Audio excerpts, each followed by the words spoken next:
Hello, everybody! I finally got a chance to get to an inconsistent bookworm! Yay! Yeah, I finally have gotten a chance to sit down for just a few minutes and actually read some mangas. Now, those are wondering why has there been a bit of a gap between the last few and the others, because this is a little bit more significant than normal. And the true, honest answer is actually I was trying to read an actual book. I am going to give an actual review in a way and also a thought on that and another one soon. I will just leave it at that, but that's what's kind of been delaying me for a little bit. But to get me back into the manga review, I said, you know what, let's get back into Scott Pilgrim. Yes, and I know my cover is a little bit different than some of your others, that you all have the Oni press, and you also have of the actual American one. Mine is from Britain, because I am so much about... No.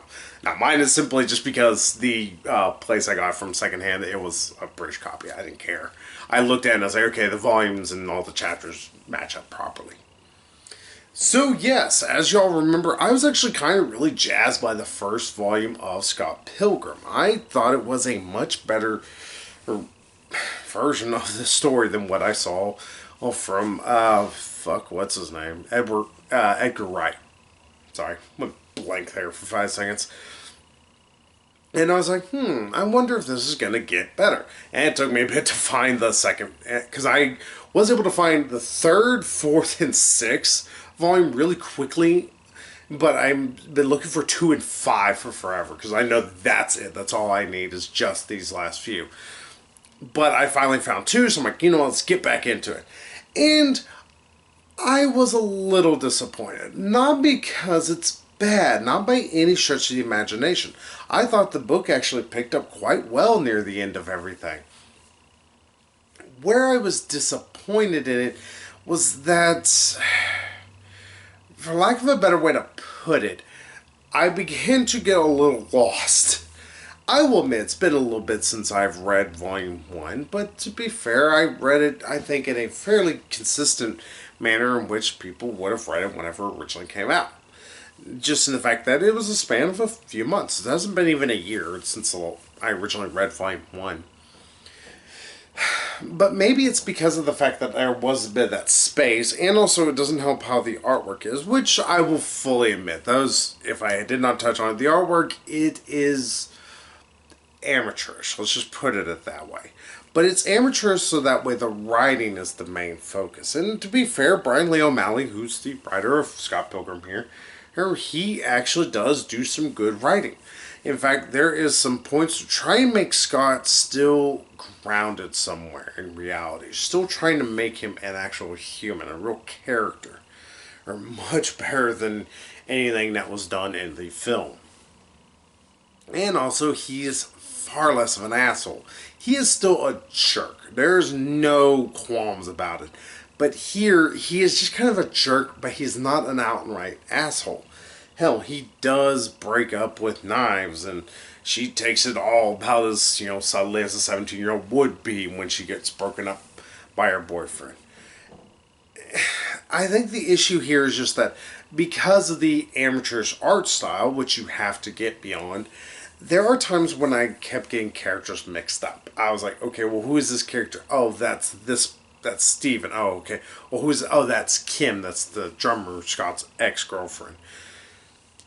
It's one of the issues with the book not being in color. Not saying it needs to be in color, y'all. Don't lynch me yet.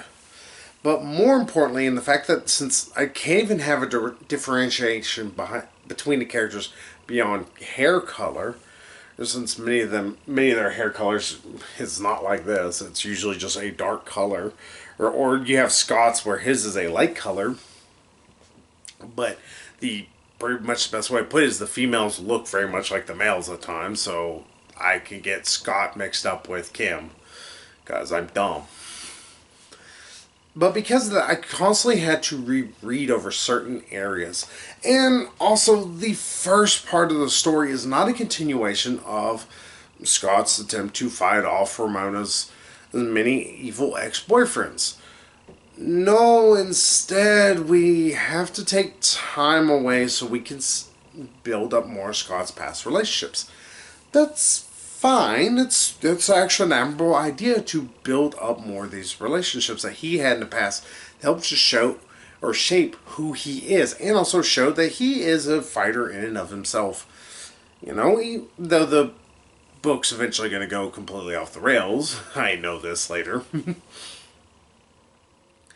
But the problem here is just that when it's sandwiched right at the beginning of it, it kind of is a slog. Says, put it this way, to have to read over stuff before you can actually get into the meat of the actual story, it kind of makes you feel like you're having to read previously on blah blah blah. And it's like, well, why wasn't this somewhere else? And that's the thing. I think that's the biggest problem with the book, is the editing's a little finicky. The writing is still pretty top-notch. There's a lot of parts I'm still laughing at and dealing with, be it from them talking about them cooking and Ramona kind of getting introduced to everybody. And that's another thing that the movie sorely pissed me off now reading through this. Like, Ramona has a lot more interactions with the other group than she did in this. And not only that, but, Ramona feels like an actual character in this instead of just a goal for Scott to pine after. There's a lot of good comedy, but there's not a lot of forward momentum is the best way to put it. The entire thing is supposed to lead up to the fight with Chris Evans. It's from the movie. And where that felt a lot more like an actual moment, this simply just felt like more of just a plot point that happened to happen in the middle of all these other kind of plot points. It's one of the issues with the fact this series is 7 volumes long.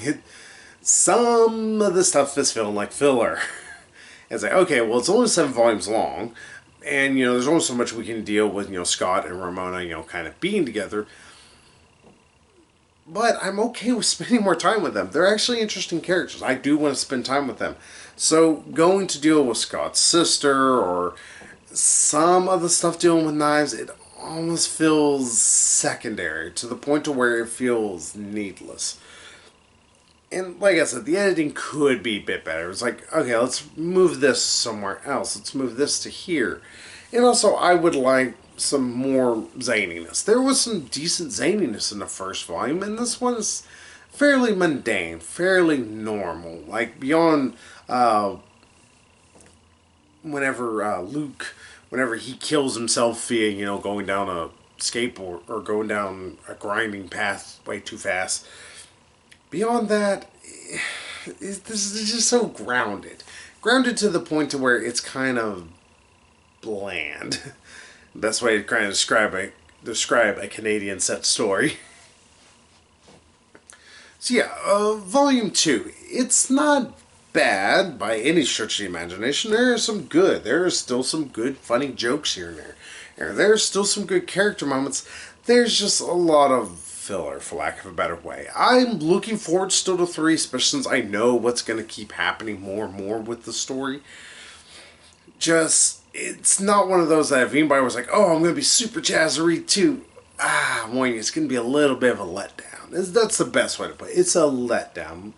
Less of a, great sophomore, bringing up, and it's truly a sophomore slump. It's not the worst. Trust me, it's definitely not Hootie and the Blowfish's second album.